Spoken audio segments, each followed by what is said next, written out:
Hello, everyone. How are you? Welcome to episode 453 of the No Sugarcoating Podcast. I'm your host, Amber Romaniuk. How are you? How's your day? I'm so excited to be here with you for another episode. And this week, I'm really excited because I want to really break something down that may seem like apparent, but that there's a lot below it. And it's just going to help you have a better understanding. And with more understanding, we have more compassion and maybe you'll be a little more kind to yourself. So we're going to talk about why you have food guilt and body shame, behaviors attached to emotional reactions. I'll explain that more, and how to respond instead of react, because the more we react, the more we ramp up our nervous system, the more we let our past experiences that we didn't like the way they unfolded dictate, how we are, who we are, and how we show up now. Well, that can all have a not so fun impact on us. So we're going to dive into all of that right away. First, I just want to give you the quick reminder that if you want to check out all the details in the show notes today, you can go to amberproof.ca/podcast/453 or click below in the description if you're watching on YouTube. So, a couple things. Number one, make sure you're subscribed to the Body Freedom newsletter. The link is in the show notes. You can also go to amberproof.ca, scroll down a bit on the homepage, and it's there.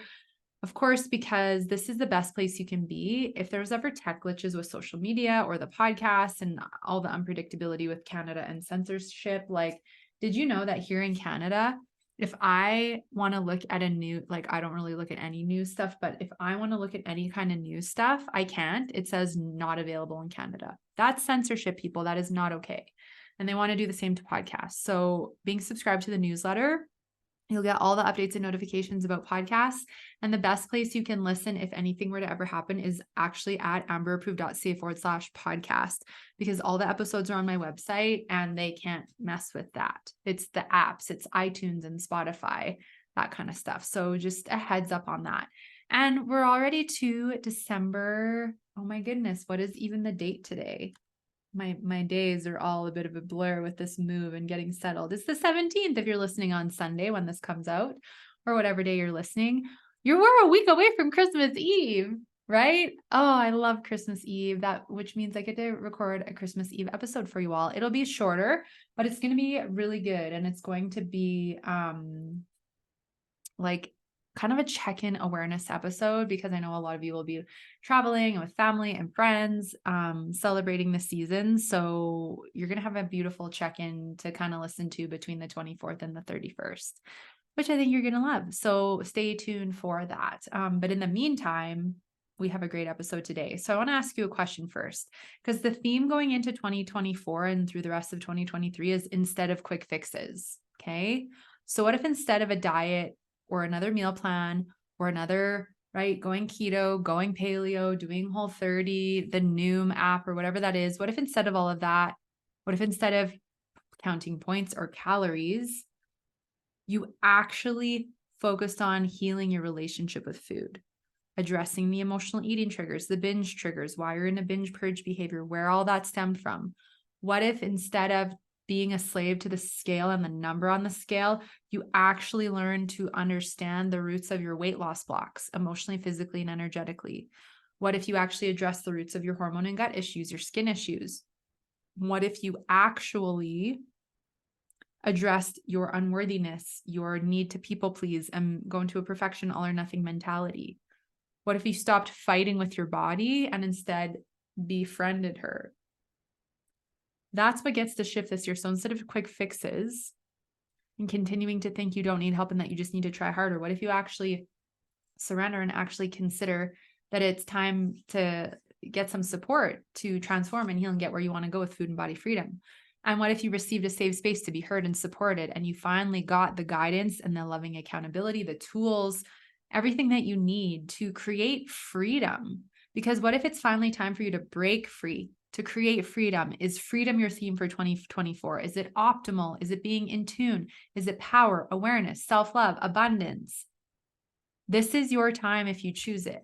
And I'm totally here to help support and guide you. So if you want to get ready for a very powerful 2024, because 2024, 2 plus 4 plus 2, 2 plus 2 plus 4 is 8, and 8 is the year of abundance, manifestation, and karma.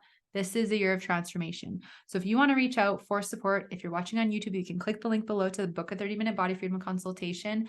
Go to amberapproved.ca and do the same.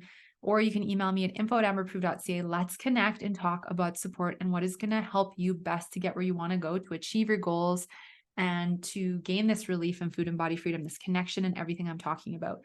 Dismantle your ego, take your power back. You deserve this. Let's talk about how 2024 gets to look different for you and a year without quick fixes. Okay. So let's dive into today's episode, why you have food guilt and body shame. So a lot of people don't realize that we don't just create food guilt or body shame out of nowhere. Okay. That is something that is actually over time programmed and imprinted into us and our nervous systems, depending on the way that we're behaving. So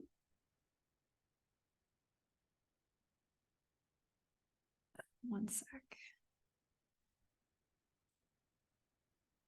Can you just edit that little breakout on the audio? And obviously on YouTube, we're raw. I just had a quick response to something. So why do you have food guilt and body shame? Because what's happening is every time you are programmed that this food is bad because you did this diet, right? And I'll just use keto as an example because you've heard me talk about this before. So with keto, carbs are essentially labeled as bad, or you need to limit your carbs because if you don't go into ketosis, then you're not going to lose the weight. And so what ends up happening for a lot of women that reach out to me is they do low carb, they do keto, they can't attain it because it's unrealistic. And then they're exhausted. It triggers them to binge. They feel restricted. And now they have food fears. And so now if they eat an apple or they eat a carrot or they eat a bell pepper or they eat like a fig or whatever it is, or sugar, God forbid, they feel guilt and they react and have a negative emotional reaction. And that may trigger an entire binge. It can trigger you to get really hard on yourself. Now you may feel that you have to diet and restrict more to compensate. You have a fear of weight gain, right? So that all gets actually imprinted in your nervous system. I'm going to talk more about that right away. And it's the same with body shame. Maybe you were bullied like I was as a child. That experience impacted me for the next 20 years of my life. It was imprinted into my nervous system, all the emotions, the experience. My inner child got very wounded and hurt from that experience. And because I didn't know how to connect with my inner child or that even existed, my inner wounded child and this nervous system imprint sat in my body for 20 years before I started to heal and go on a healing journey to deal with it. Right? If people have said things to you, if they've made comments, if you've been bullied, if you've been put on a diet at a young age, if you compared yourself to your siblings because they quote unquote looked better than you or were more popular or got more attention, all of this, right? When you look in the mirror or you put on an outfit that doesn't fit, or you have a colleague that quote unquote is losing more weight than you or whatever it is, all these memories and emotions get triggered and then you feel shame with your body. You get critical, you compare, you pick yourself apart. And that is going to trigger you to feel more negative self-talk, push you to try and go on the diet, right? Feel guilty if you eat something that's not on your plan. And it's like the body shame and the body image insecurities and the food guilt and shame just keep feeding each other and fueling each other. Do you feel me? Yeah, that's a big deal. And then what happens is we behave a certain way. And I'll get more into that, the behaviors attached to emotional reactions, but we behave a certain way and it triggers a certain emotional reaction. And then that emotional reaction triggers more behavior that usually isn't in alignment with our greatest good. And we just go back and forth. So we'll get into that right away. But with food guilt, this is the first journal prompt. Okay. So what triggers food guilt or body shame for you? Maybe you have both, maybe it's one more than the other, but building awareness. So for me, I went through so much body shame based on when I was 5 and got called ugly and fat on the bus and had that whole experience happen for me. I became very insecure and I took that on so deeply. And then with food guilt, obviously once I lost weight really fast and then couldn't attain it and started binging, even if there was days where I didn't binge and I just had something that I quote unquote deemed, that wasn't a diet food. So now I have a fear of gaining weight or losing control. I would feel shame. I would feel guilt. And then that would trigger binges for me. So what will often happen is we've created these years of experiences that we've been through, and we have these memories in our mind and certain emotions associated with them. So when I was called fat and ugly on the bus, it made me sad. It hurt me. I didn't feel safe in the environment anymore because of how I was being treated. And all of that impacted my nervous system, right? And so then I didn't want to be around like a lot of boys or guys because I was afraid that that would happen again. And I felt insecure around guys, right? That was part of the body shame. And then I started dieting, and then I started to feel guilty if I would eat things that were processed or didn't have good ingredients because it wasn't on the diet. And that just, they both fueled each other. So when we associate reacting a certain way with a certain circumstance, it's essentially wired or imprinted into your nervous system, and we'll behave in different ways and have different emotional reactions to those behaviors. And what's really governing the whole thing is these experiences we've been through where we get wounded, where we're hurt, and we hang on to it. And the more we hang on to it and don't work through it or acknowledge it, the more of it builds up in the body. And this actually becomes a weight loss block. It can trigger a lot of emotional eating or binge eating. It can throw a lot of hormones out of whack, fuel sensitive digestion and inflammation and all of these things, because your body is just in this heightened state of stress. Yeah. So I think this is where it's so important for us to actually talk a bit about like what an imprint is. And then we'll get into some of the behaviors and the reactions that I see, because you'll relate to some of these, maybe not all of them, but I know each of you will have something that comes up. So, being a human being is such a blessing and such a gift. And it also has its painful times and moments, right? Because we feel a lot of emotion, or a lot of us are afraid to feel. Are you afraid to feel? And if you are, why? Like, what are you afraid is going to happen if you actually stop and feel something, right? But like I talked about earlier, as we grow up, we have different experiences, good experiences, not so great experiences, bad experiences. Some of you may have had very traumatic experiences. I'm just sending you all so much love, regardless of what has been for you. But some of these experiences that were not so great or bad caused strong feelings within us. And usually those feelings are negative, and it made an imprint on us in our nervous system. So an imprint is a belief system or a deeply ingrained or embedded memory that has altered how you see yourself, someone else, or the world. So when something happens to you that leaves an impression, especially a negative one, right? Your nervous system, your central nervous system essentially creates a picture of it and keeps it stored inside of you. Okay. Imprints. And it lives there unprocessed. And this is your wounded inner child. Okay. And it can turn what feels into like absolute truth and unquestioned belief into irrational fear. Okay. And we can also have positive imprints, and it'll be like a piece of wisdom or a positive like self-talk, and we can shift this. It's not permanent, but oftentimes it's negative experiences and they are imprinted in the nervous system, and that just fuels the stress response. We don't feel safe. And that's a huge reason why I see my clients hanging on to protection. And what's so fascinating is, obviously, if you guys listened to last week's episode, if you haven't yet, go check it out. Phil and I have just moved across town out of our noisy neighbor circumstance. And it's like, as soon as we found out we got the house and that we would be moving, it's like this huge weight got lifted off my shoulders. And I could just feel my nervous system finally just be like, finally, we're going to have more peace and quiet. Finally, we're going to have better quality of life because we don't have all these people around us, like being, causing a lot of havoc. And it's like the next few days, I just felt all this retention leave my body, because my body was kind of in this bit of like inflamed protection mode because of the lack of sleep and the noise. And it starts to get to you after a while. When you hear banging and yelling all day and night, and, kids screaming and yelling, like, and I'm not just talking for a few minutes, I'm talking for like 4 hours of straight.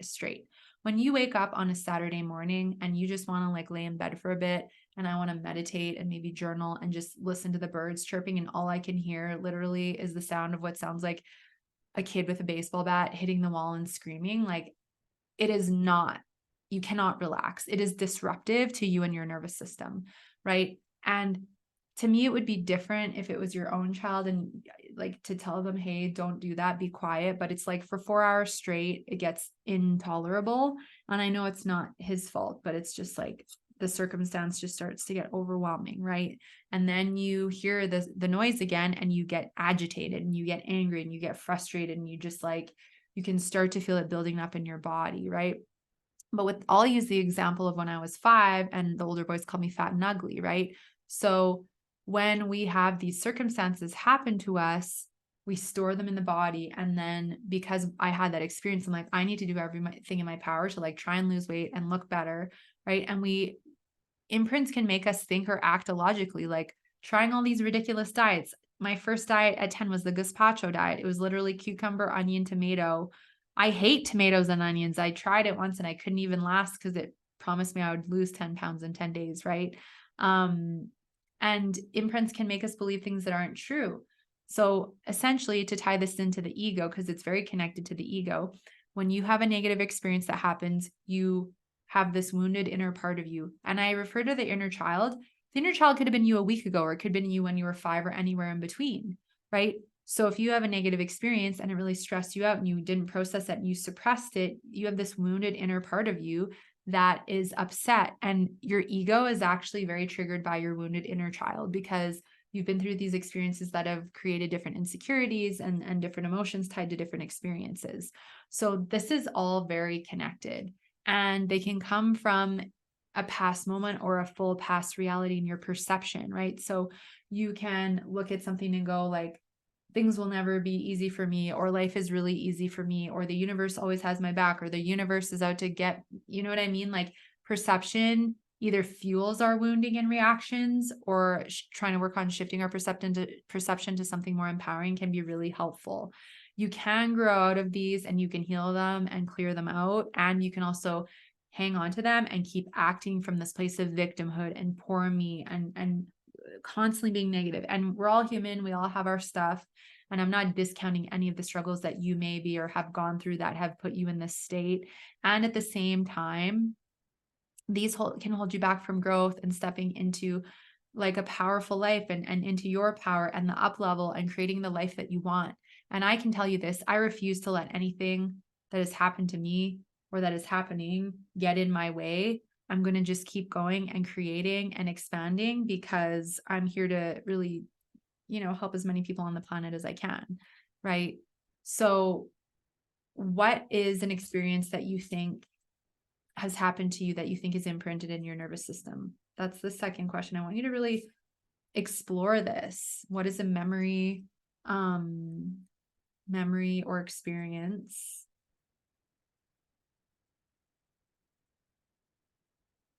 I'll shift the wording. What is a memory or experience you think has wounded you, right? That you're hanging on to? Was it last week? Was it 10 years ago, 30 years ago? Was it when you were a child? But what happened, right? Because what's so fascinating is, say you're with a friend and your friend has never had issues with like being bullied, and then you can be in the exact same environment together and have a completely different perception because of your different experiences and each of your individual wounding, right?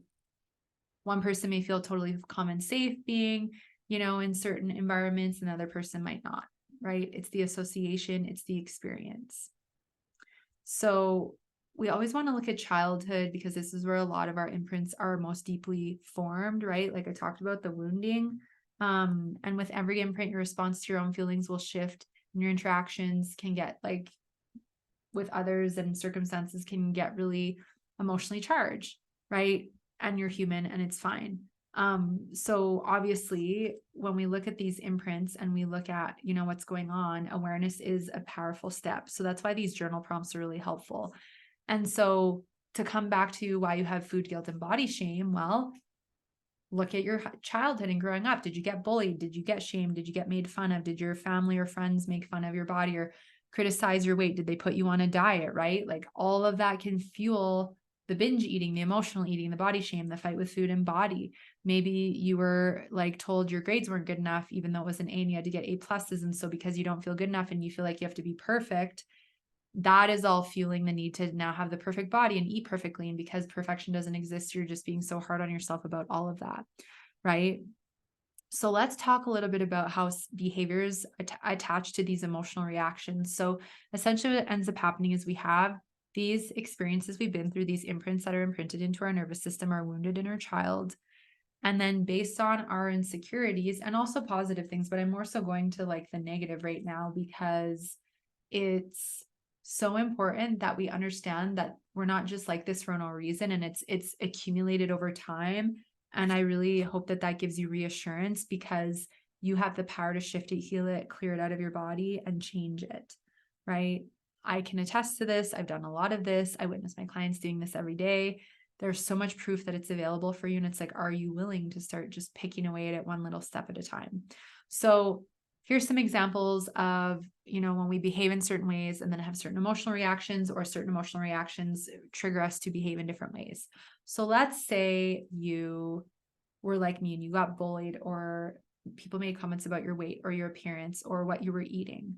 And so you store an imprint in your body, which is like, I have to look good to get love, or I have to lose weight to be happy, or I have to eat really well and like really clean around people so that they think that I'm okay, or that like I'm doing a good job, but behind the scenes I'm like closet eating and binging and self-sabotaging with food, like whatever it is, right? So then you start behaving in certain ways because of your insecurities. So for me, it's like, well, I'm insecure in my body because of this experience. So I'm going to diet and restrict, even though I don't really know what I'm doing, because I've been conditioned that I need to lose weight to be happy, and diets are the answer, even though they're not, and they're BS, right? We know that. Just a little cough. And then it's like, then you're told to weigh in and try and have control with the number on the scale, because the number on the scale is going to dictate your happiness, right? And so then you get on the scale. So it's like you're insecure and you're trying to have control. And these are the emotions that are coming up. So then the behavior is, I'm going to diet and exercise more to lose weight. And then the behavior is, I'm going to get on the scale to measure my progress, rather than understanding progress is measured in so many ways, especially other than just the scale, right? And then you get on the scale, you don't like the number you see, you have an emotional reaction to the number on the scale, right? And you've probably associated having either a reaction, or whatever kind of reaction, positive or negative, depending on the number on the scale. If it's up or plateaued, you're reacting in a negative way. If it's down, you're acting in a positive way, but there is a reaction and you're associating that with the behavior. But all of that reaction and behavior is being governed by your upbringing, the association with food and body, and how you were raised with food and body. If you're in a perfection, people-pleasing mentality, how overwhelmed and overbooked you are, how burnt out you are, all of that is so connected. So with that, you react to the number you see on the scale because you don't like the number that you see. And so now you're angry, you're sad, you're frustrated, you feel defeated, you feel hopeless. What are those emotions that come up for you? And then based off those negative emotions, the desperation kicks in, the frustration, the self-loathing, the criticism. And now that emotional reaction is going to fuel behavior. Like, I'm going to go buy another quick fix diet. That doesn't work. I'm going to go and hire another personal trainer, even though they're not going to fix my mindset and my emotional reaction and this wounding. I'm going to go and buy a calorie counting app, and I'm going to follow a bunch of like fitness influencers because maybe they'll influence me in a positive way. I'm going to go buy clothes that are smaller because maybe that will finally motivate me. And then when all of that epically fails and you still don't lose the weight, and then you've spent more money on quick fix things that don't actually work, and you get harder on yourself, you react and get even more frustrated and feel more defeated and more hopeless. But then your ego tries to convince you that you just need to try a little harder. You just need willpower. You just need to show up a little bit more, rather than actually addressing the roots. And you keep in this cycle, and it's exhausting and draining. And then when you're just like, F it, I don't care, I'm going to eat whatever I want. And then the binging happens, the emotionally eating happens. And as that all unfolds, you end up in this place of burnout, this place of like, is there any point? Like, is it ever going to change? What is the point? Right? There's just all of this emotion that comes up. There's all of this negative self-talk. The ego thrives off of our suffering. We get frustrated with ourselves. We don't know what to do. And it just kind of sticks, right? It just sticks. And it's a crappy feeling. I know, I was there for a long time. And especially around the holidays, it's not fun because you can feel more tempted with food, and you can feel more in this space of, maybe it feels easier to lose control, and it just doesn't feel like something that you can gain a handle on, right? But support is available, and you can, clear out these imprints, heal with your wounded inner child, clear the food guilt and the body shame, and heal your relationship with food in your body. You can do that. I help my clients do this every day. I did this as well, right? Like 14 years ago when I started going on this journey, almost 15 years ago. That's crazy. In March, it's like 15 years since it all hit the fan and I ended up on this path. So like, if I can do it, you can do it, but we've got to be willing to understand the depth of this. And it's not as simple as doing another meal plan, doing another diet, doing another calorie counting app. This stuff is not going to help you deal with this imprinted, ingrained, stuck emotion, energy, and memory in your body. This is where it's the willingness to go, you know what? There is something deeper here. I know deep down there is something deeper here. Stop letting your ego and the fear of change and the fear of the unknown call the shots. It's going to keep you stuck. We know this. If you've been listening to the podcast, you've been building awareness around your ego, you've been struggling with these same things with food in your body and binge eating, emotional eating, the weight emotional roller coaster, your symptoms for years or decades. If it hasn't changed yet because you're taking the same approach, I come from love, but the honest truth is it's not going to change. Quick fixes are not going to give you the transformation and breakthroughs to food and body freedom that you seek. This is one of the reasons you're still stuck, is because you're still gripping on to quick fixes. And this is why the theme ending 2023 and into 2024 is ditching the quick fixes instead of quick fixes, right? So instead of quick fixes, let's actually get you to understand what triggers your food guilt and body shame. Let's actually get you to understand what your food fears are, what old diet mentalities are so ingrained in your brain and you're still operating from those, and it's time to let them go, right? Let's actually understand what are your unique emotional and binge eating triggers. What are the tools we can integrate to help you identify and overcome those triggers and gain traction, fully be free of binge eating and emotional eating in 2024? Same with binging and purging. You be fully free of it. I always say, I don't help my clients to like managing binge eating or emotional eating. I help you fully overcome it. Managing isn't good enough. I want you to be free of it. You can fully heal it. I see it all the time. I did it myself. And I went through emotional eating, binging and purging, food addiction, all of those. If I can heal it, so can you, right? But instead of quick fixes, are you willing to explore your imprints and your inner wounded child? And it's like one little baby step at a time. We're not diving in full-fledged on day one, doing a bazillion things. It's like, hey, what are your key emotional eating, binge eating triggers? How do you feel about your body image? Do you feel that if you had the proper tools and support, you could overcome it? Do you feel worthy to heal? Are you afraid to heal? Like, let's explore all of that, because there's a lot of emotion with this. And I come from a place of love and compassion with this, because I know it's deep and I know it's vulnerable and I know there's a lot here. But that's why this podcast is here. That's why the coaching programs I have are available and what I have to offer, because this is really powerful work that's going to change your life forever. So reach out and book a consultation or email me info@amberproof.ca if you want to talk about support. The time is now, honestly, truly. The time is now.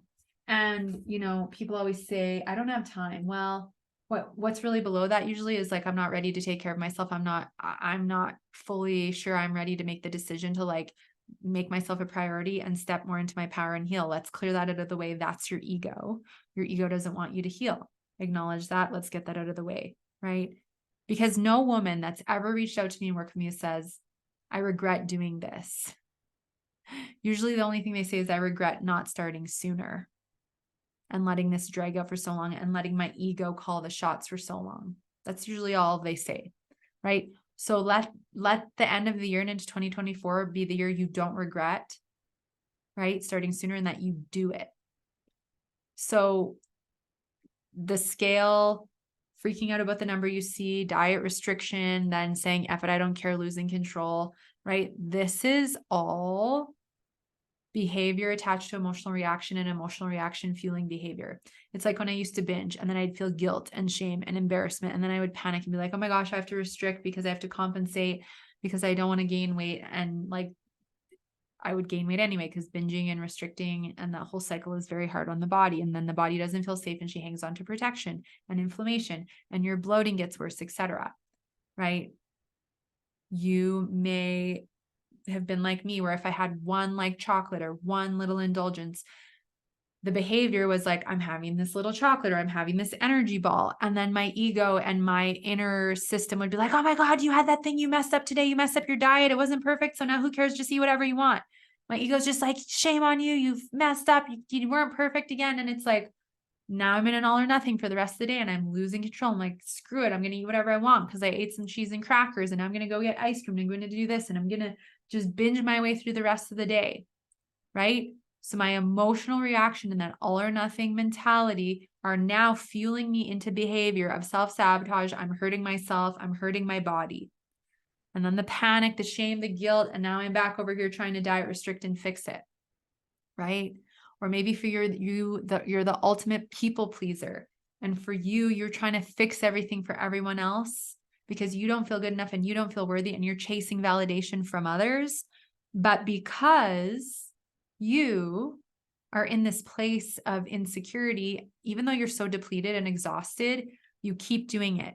And because you're afraid of being abandoned or rejected or that someone isn't going to give you praise or validation, you continue to behave in a way where you're overgiving, overfixing, overcompensating, and you are so exhausted and depleted. And then you're so overwhelmed and depleted. And then it's easier to binge. And then you're like, I don't even know what triggered me to binge. It just came out of nowhere. But it's like, no, like, let's really look at it. You binged because you're exhausted, you're depleted. You're literally giving 99% of yourself to everyone else out of fear of abandonment and being, rejected or criticized if you don't do everything for everyone else, which comes from your own insecurity. Like, this is why you binge. Your nervous system's overwhelmed. You're depleted. You feel too uncomfortable continuing to feel all this discomfort and all of this fatigue. At some point, it's like, oh my gosh, I just need a break. Let me get some food. Like, there is connection and reason to all of this. And it's like, are you willing to look at it? Right? So let's talk a little bit. Does this all make sense? Or it could be like, you spent way more on Christmas than you planned to. Your credit card statement just showed up in the mail. And at the time you're buying all this stuff, you're like, oh, this is so great. Dopamine high, dopamine high, dopamine high. Yeah. Everyone's going to love everything I got for them. Oh, look at, I got all this, whatever. Right. And then you get your bill and you're like, fear, anger, contraction, frustration. I did that again. I can't believe I did that. How am I going to take care of this? Right? Criticism. And now you're going into like, I need to eat because I'm just stressed. Right? But our behaviors will create emotional reactions.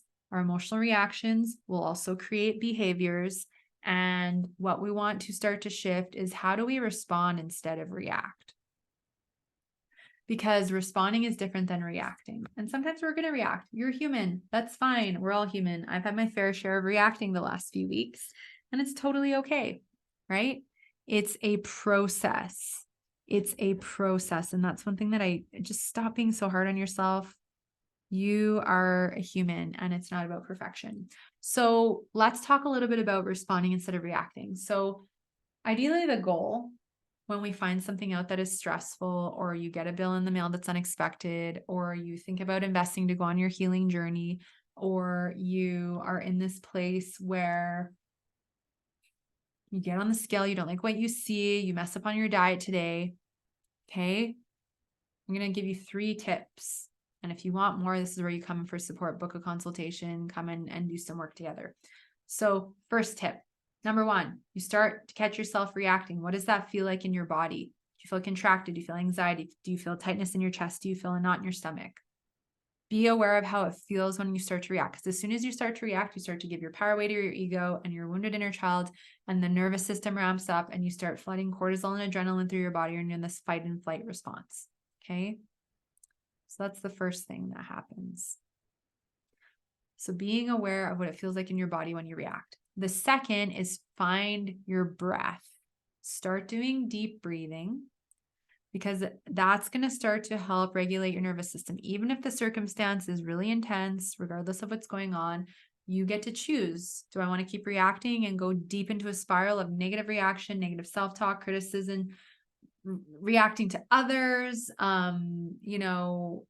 projecting, going into victimhood mode, going into a really negative mindset? Or do you catch it as soon as you can? You find your breath and go, okay, like, this is happening and I'm going to figure it out.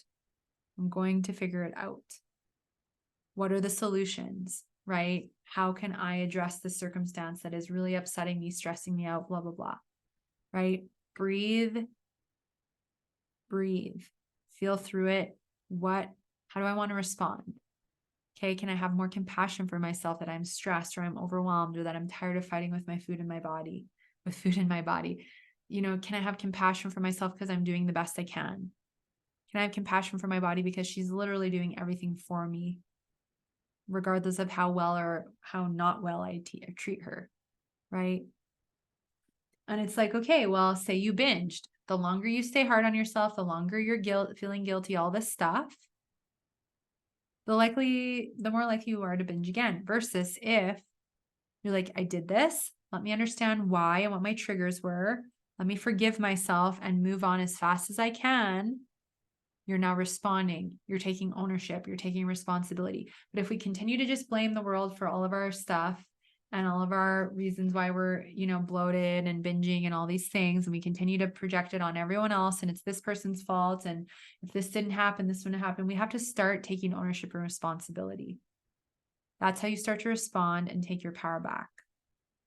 So then the third thing is like, how can I own that there is part of this that is mine and it's my responsibility to work on it?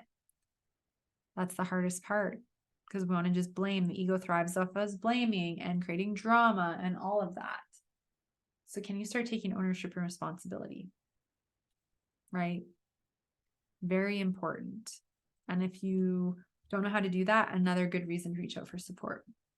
So the final journal prompt is, what does it feel like